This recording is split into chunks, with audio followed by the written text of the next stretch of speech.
گرامی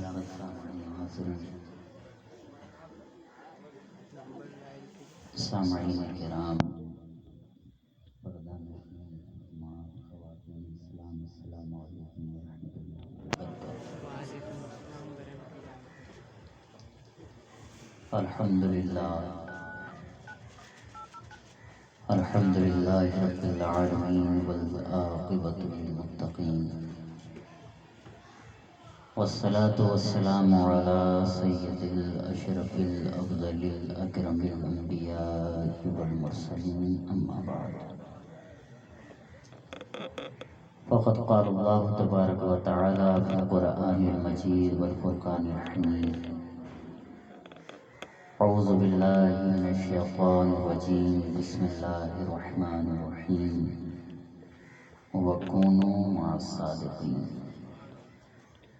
آمنت باللہ، صدق اللہ مولانا العظیم، وبلغنا رسولہ النبی الامین المتین الکریم، ونحن على ذلك ما قال ربنا لمن الشاہدین والشاکرین، والحمد للہ رب العالمین۔ گرامی قدر حضرات،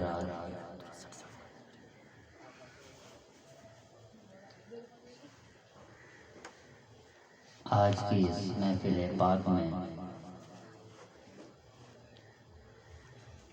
ہم اور آپ حاضری اور شرکت کا شرف حاصل کر رہے ہیں۔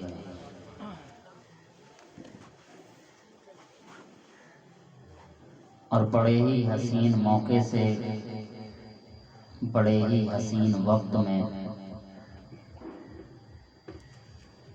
جبکہ سرکار غریب نواز کا پہلا پل گزرتا ہو اور دوسرا پل آتا ہو، اس درمیان میں ہم اور آپ محفل پاک میں شرکت کی سعادت حاصل کر رہے ہیں۔ سبحان اللہ۔ مولا تعالی ہماری اور آپ کی شرکت کو، اس حاضری کو اپنی بارگاہ میں شرف قبولیت عطا فرمائے۔ بعد نماز عشاء سے آپ حضرات یہاں موجود ہیں اور ایسے ٹھنڈ میں موجود ہیں اور آج کے وقت میں موجود ہیں، یہ بہت بڑی بات ہے۔ مولا تعالیٰ آپ تمام لوگوں کی محبت کو اپنی بارگاہ میں قبول فرمائے اور اس کا بہترین اجر عظیم عطا فرمائے۔ اب آج کی اس محفل میں کہہ لیا جائے تو پہلی کڑی بھی میں ہوں اور آخری کڑی بھی میں ہوں، خطابت کے ذریعہ سے۔ مجھے غالباً یاد آتا ہے کہ میں کئی سال پہلے اس طرف میں آیا تھا، مجھے اتنا ذہن میں ہے نہیں، پیچھے یہیں کہیں پر میں کئی سال پہلے آیا تھا، اس کے بعد پھر آج آنے کی سعادت حاصل ہو رہی ہے۔ مولا کا شکر ہے کہ ایسے موسم میں اہل خانہ نے بہت بہترین انتظام کیا ہے اور ایسے شامیانے کے نیچے بٹھایا ہے جہاں ٹھنڈ کا احساس کم ہے، اور اگر ٹھنڈ کا احساس بھی زیادہ ہوتا تو کوئی فرق نہیں پڑتا، اس لیے کہ ہمارے ایمان کا احساس ہمیشہ ہمیں گرم رکھتا ہے نا۔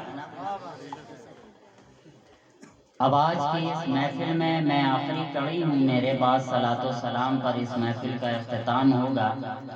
میں زیادہ دیر آپ کا وقت لوں گا بھی نہیں، کیونکہ مجھے اس کا خیال ہے کہ آپ کو پھر اپنے اپنے گھر پہ جا کے آرام بھی کرنا ہے، تو آپ 25 سے 30 منٹ برداشت کر لیں، پھر انشاءاللہ تعالی گفتگو تمام ہو جائے گی۔ اگر وہ بھی زیادہ ہے تو وہ بھی آپ بتا دیجئے گا، اس کو بھی میں کم کر دوں گا۔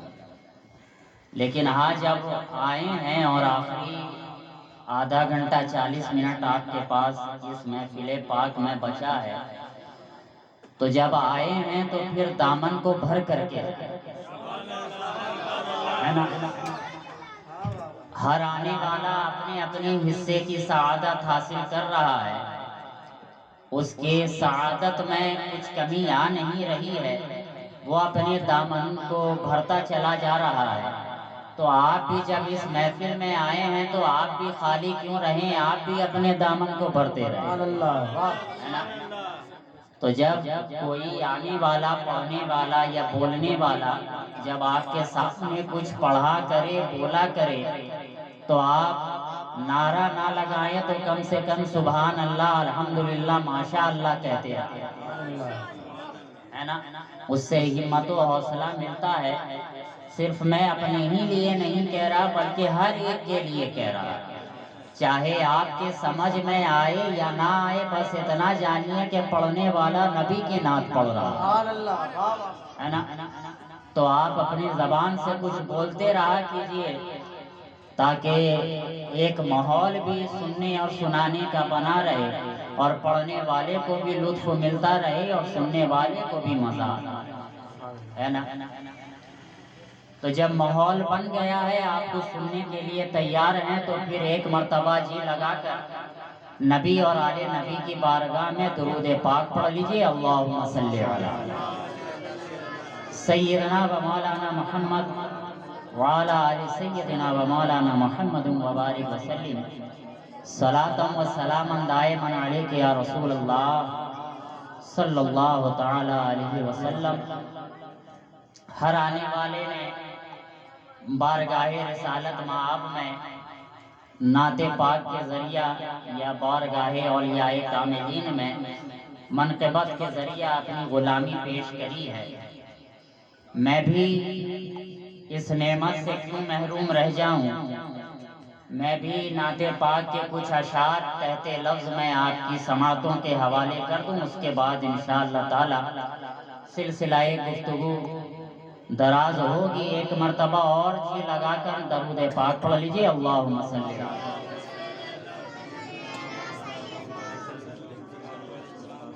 درود پاک آپ حضرات کو یاد ہے جی؟ کون سی درود یاد ہے؟ درود ابراہیمی یاد ہوگا میرے خیال سے، درود فاطمی بھی یاد ہوگا۔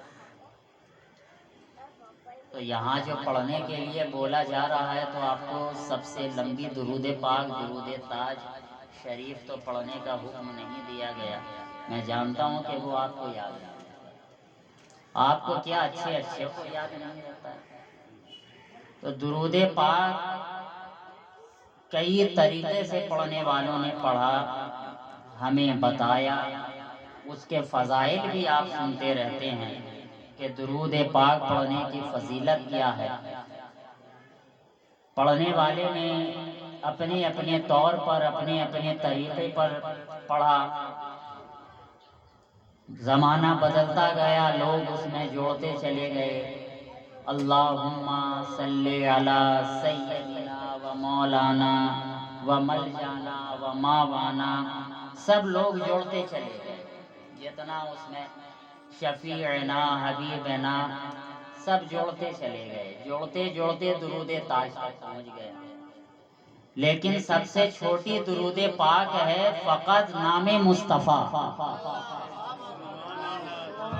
آپ اگر فقط صلی اللہ علیہ وسلم بھی پڑھ لیں تو وہ بھی درود پاک میں شامل ہے۔ اور سب سے بڑی بات یہ ہے، درود پاک کی فضیلتوں میں سے ایک سب سے بڑی بات یہ ہے کہ ساری کائنات کا مالک اللہ ہے، ہم اس کے بندے ہیں۔ اللہ قرآن میں حکم فرماتا ہے نماز پڑھو، قائم کرو، ہے نا؟ خود نماز پڑھتا ہے، اللہ خود نماز پڑھتا ہے، اس کو اس کی ضرورت ہی نہیں۔ حکم فرماتا ہے روزہ رکھو، خود رکھتا ہے، بولیے نا نہیں، اس کو اس کی ضرورت ہی نہیں۔ حکم کرتا ہے صاحب استطاعت ہو حج کر لو، خود کرتا ہے۔ کبھی کعبہ میں دیکھا ہے، کعبے کا طواف کرتے دیکھا ہے، صفا اور مروہ کی سعی کرتے دیکھا نہیں، لیکن درود پاک ایک ایسی عبادت ہے کہ خدا فرماتا ہے کہ میرے محبوب پہ درود پڑھو، میں بھی اپنے محبوب پر درود بھیجتا ہوں میرے فرشتے بھیجتے۔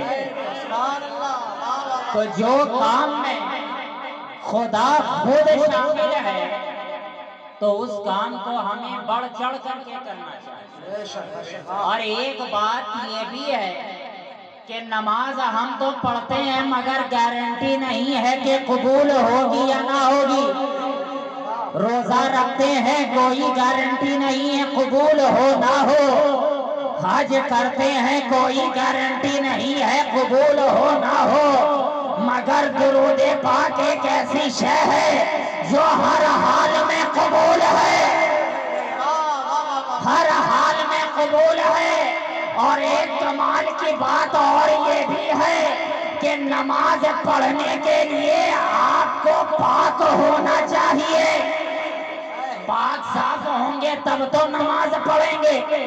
روزہ رکھنے کے لیے آپ کو پاک صاف ہونا پڑے گا، مگر درود کے لیے کوئی قید نہیں ہے۔ جس عالم میں ہو درود پڑھتے رہو، جس ماحول میں ہو درود پڑھتے رہو، جس جگہ ہو درود پڑھتے رہو، اپنے میں ہو درود پڑھتے رہو، بیگانے میں ہو درود پڑھتے رہو۔ تو سب سے بڑی فضیلت ہے، تو جس کام میں اتنی فضیلت اس کام میں غلامان مصطفیٰ پیچھے رہیں، یہ کام آپ کو شعبہ نہیں دیتا ہے۔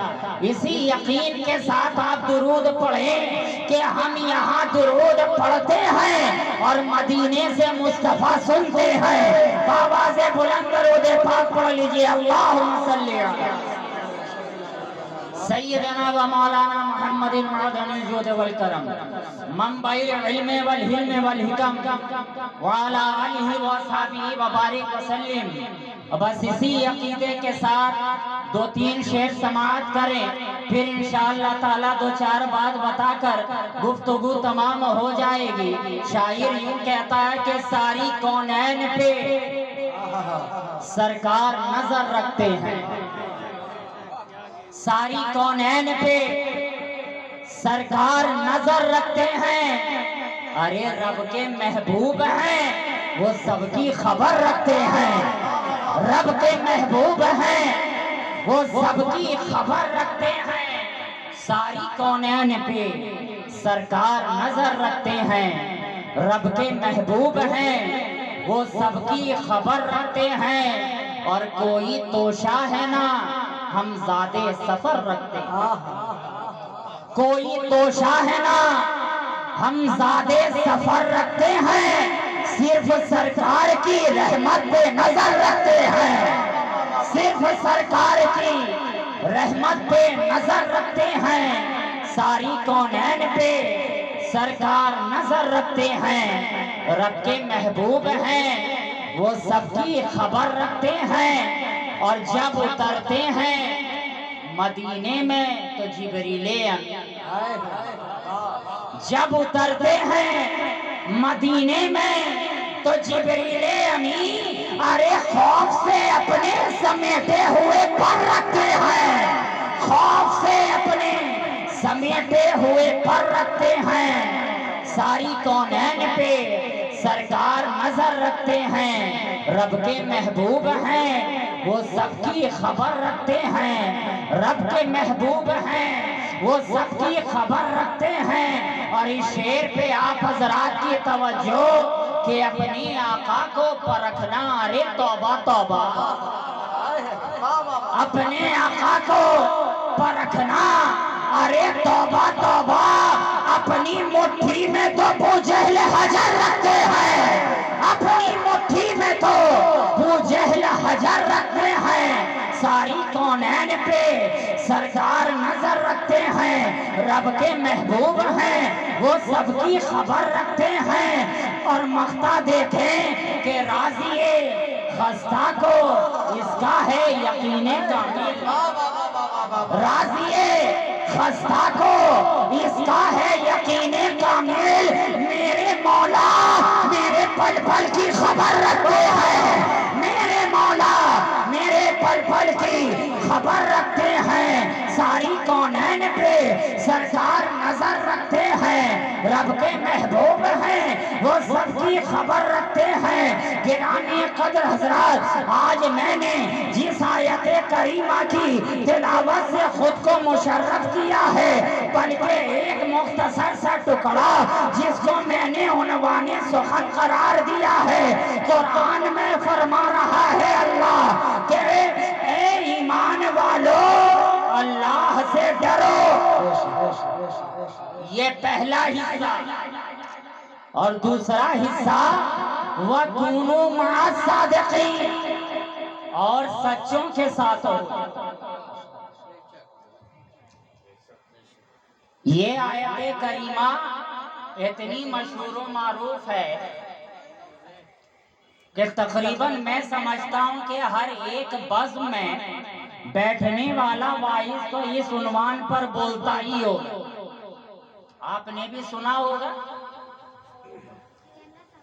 کم سے کم آیت کریمہ یاد نہیں تو ترجمہ تو یاد ہوگا، اے ایمان والو اللہ سے ڈرو، اتنا تو سنا ہوگا۔ بولیے، سنا ہے کہ نہیں سنا؟ جگہ جگہ پہ قرآن فرما رہا ہے، کہیں کہہ رہا ہے ایمان والو اللہ سے ڈرو، سچوں کے ساتھ ہو جاؤ، کہیں کہہ رہا ہے ایمان والو اللہ سے ڈرو، وسیلہ اختیار کر لو۔ جگہ جگہ پہ فرما رہا ہے کہ نہیں فرما رہا؟ اب ایک بات بتائیے کہ کیا اللہ کی ذات ڈرنے والی ہے؟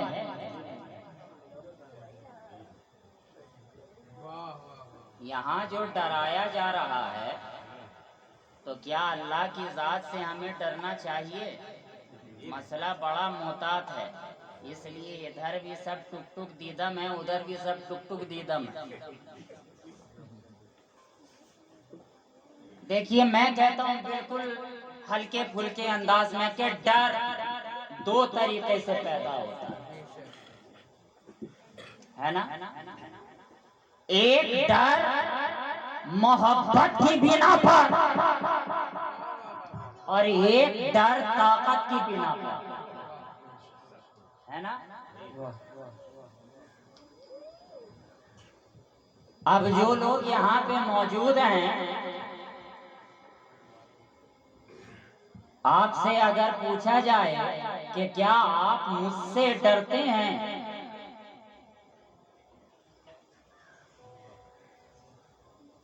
پھر سے مسئلہ بڑا محتاط ہو گیا۔ ڈرتے ہیں، کچھ ایسے بھی ہے کچھ ایسے بھی ہے۔ اچھا وہ کون سی چیز ہے جو آپ کو یہ مجبور کرتی ہے کہ آپ مجھ سے ڈریے؟ میں کوئی گاما پہلوان تھوڑی ہوں جو ایک گھوسا ماروں گا سارا بھوسا باہر آ جائے۔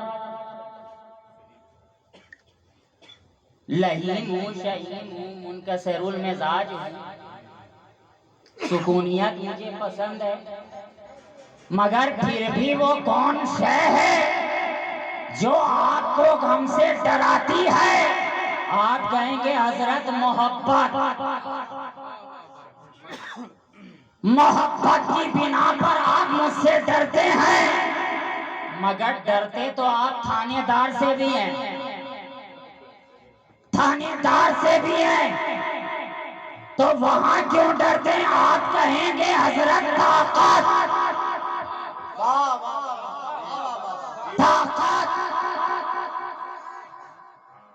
لیکن آج جو کوئی مقرر یہ کہتا ہے نا کہ نماز پڑھو نہیں تو اللہ تمہیں جہنم میں ڈال دے گا،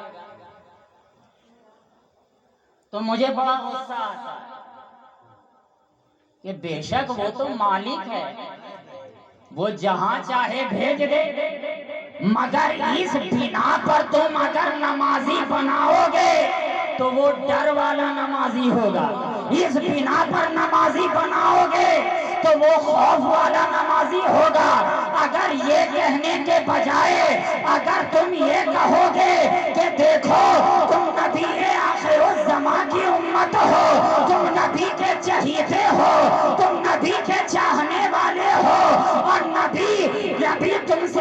اتنی محبت کرتے ہیں. اور نماز دین کا ستون ہے, نماز مومنوں کے لیے معراج ہے, نماز مصطفیٰ کے قریب کرتی ہے, نماز تمہیں خدا کے قریب کرتی ہے. تو آپ جو اس بنا پر تم نمازی بناؤ گے تو وہ ڈر والا نمازی نہیں بلکہ محبت والا نمازی بنے گا. وہ ڈر والا نمازی نہیں بنے گا, وہ محبت والا نمازی بنے گا. اور ایک ڈر میں اور محبت میں فرق یہ بھی ہے کہ ڈر تھوڑے دن تک رہتا ہے, سال بھر, 2 سال, 3 سال, 5 سال کے بعد ڈر ختم ہو جاتا ہے. لیکن اگر کسی کو کسی سے محبت ہو جائے تو جب تک جسم کے اندر روح رہتی ہے, جسم کے اندر محبت رہتی ہے نا, تو اگر ڈر والا نمازی بناؤ گے تو ہو سکتا ہے سال بھر پڑے گا, 2 سال پڑے گا, 3 سال پڑے گا. لیکن اگر تم محبت والا نمازی بناؤ گے تو جسم سے روح کا رشتہ جب تک ختم نہ ہوگا یہ سر سجدے سے اٹھنے والا نہیں ہے.